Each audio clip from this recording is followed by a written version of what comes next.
Hey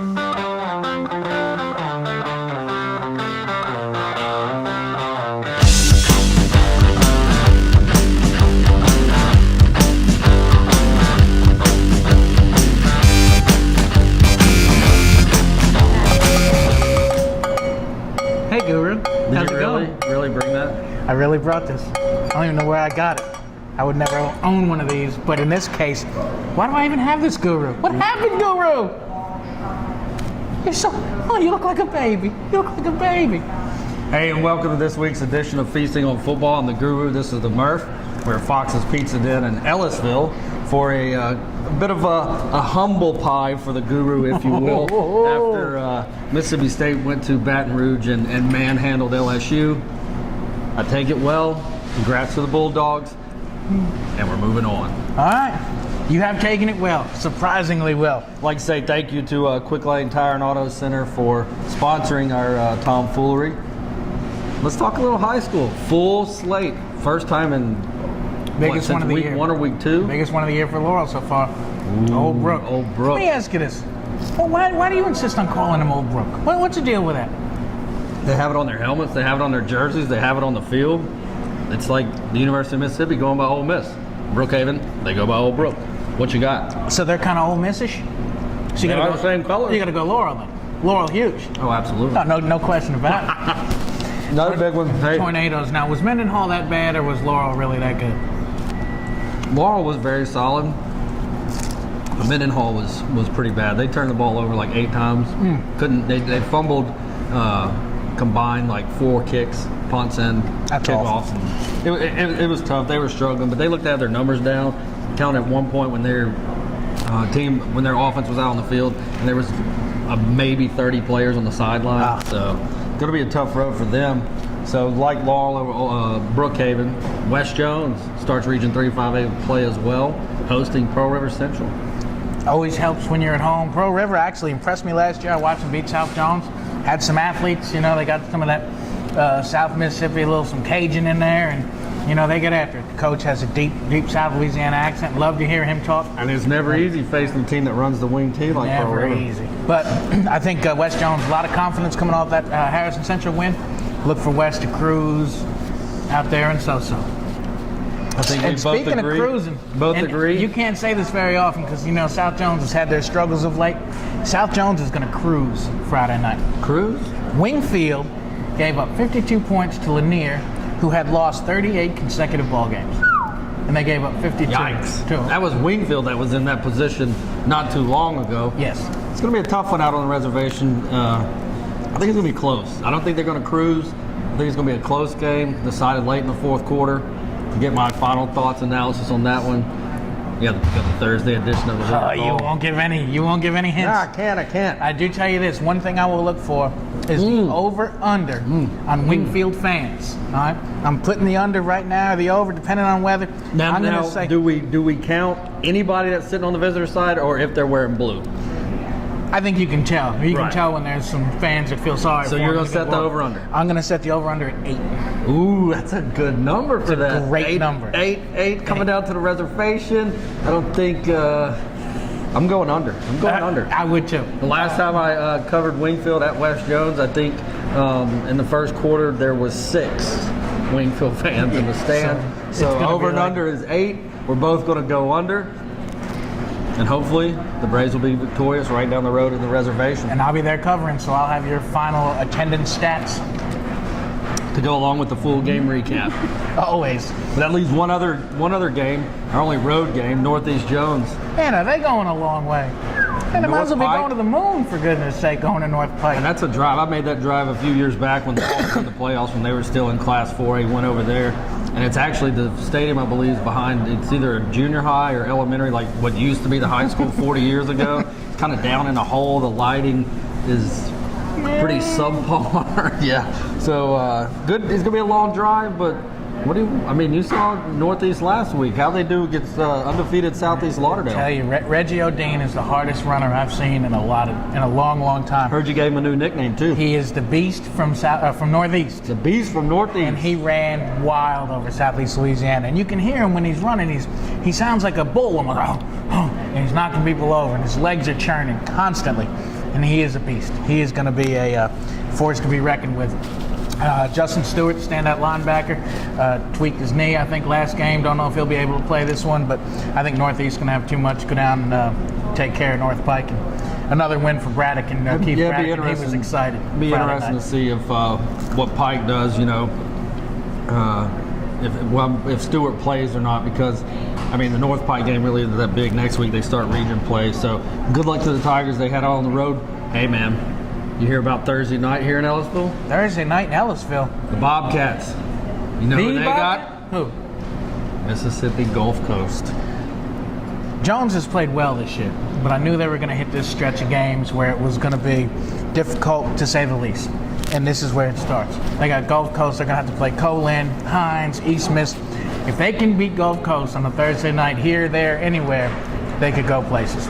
Yeah, but it's going to be very difficult. Next 5 weeks, starting with Thursday, they play Gulf Coast, then they play at East Mississippi, and then they wrap up the season with back-to-back home games against Colin and Hines.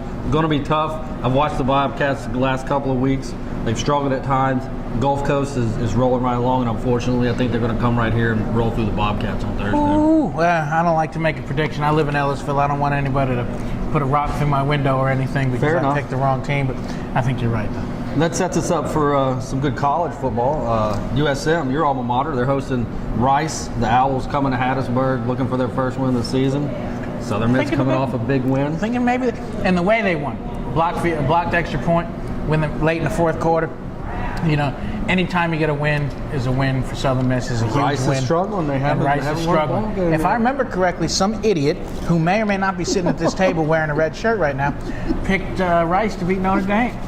Now, way back when. That was what I call the first game jitters. So I'm not going to pick Rice again, but I'm picking USM.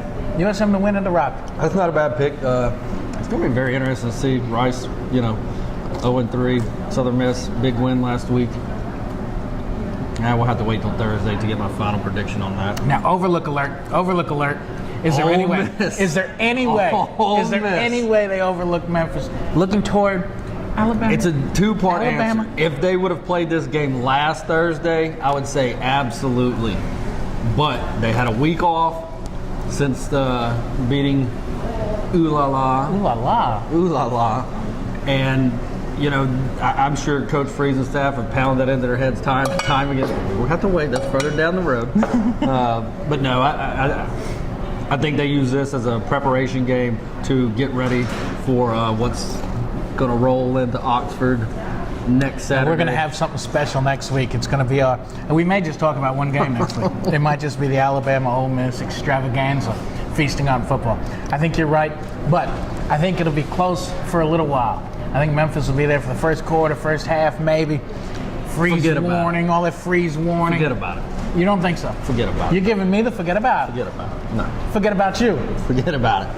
It'll be within a touchdown at halftime. Ole Miss about 40. You're out of your mind. But then again, we all knew that already. All right. Tennessee at Georgia, Vanderbilt at Kentucky, Missouri at South Carolina. All three home teams, heavy favorites. Any reason to believe that there's any of them that slip up? Only in Tennessee we're playing Vanderbilt. That's the only way they're winning. Agreed. So we're each going to take Georgia, Kentucky, and those cocks from Carolina. That leaves us game of the week. Arkansas at Texas A&M. Arkansas been very impressive the last few weeks running the football. Texas A&M dangerous with the passing game. I went with the Hogs a couple of weeks ago to get the win over Texas Tech, and they did. Not this week. The Aggies. Gig 'em. Aggies all the way. I'm contractually not allowed to pick Arkansas, no matter who they play. I refuse to pick Arkansas. I don't care if they're playing whoever. I'm not picking them. Whoever. A&M. Thrill Hill. What has he got? 5 Heismans already? Something like that? He got 5 Heismans and 19 different nicknames. Ridiculous. All of them copyrighted. Ridiculous. Arkansas. Sweetest. Love it. You know what time that brings us to? It's not our upset pick of the week. It's the Fox's Pizza Den upset pick of the week. I spent 14 hours Sunday trying to find an upset pick other than Southern Miss over Rice, and it wasn't easy. Let's go with our readers first, though. I know. I'll let you read the first one because I know you've got a Ruth Ishii from Laurel.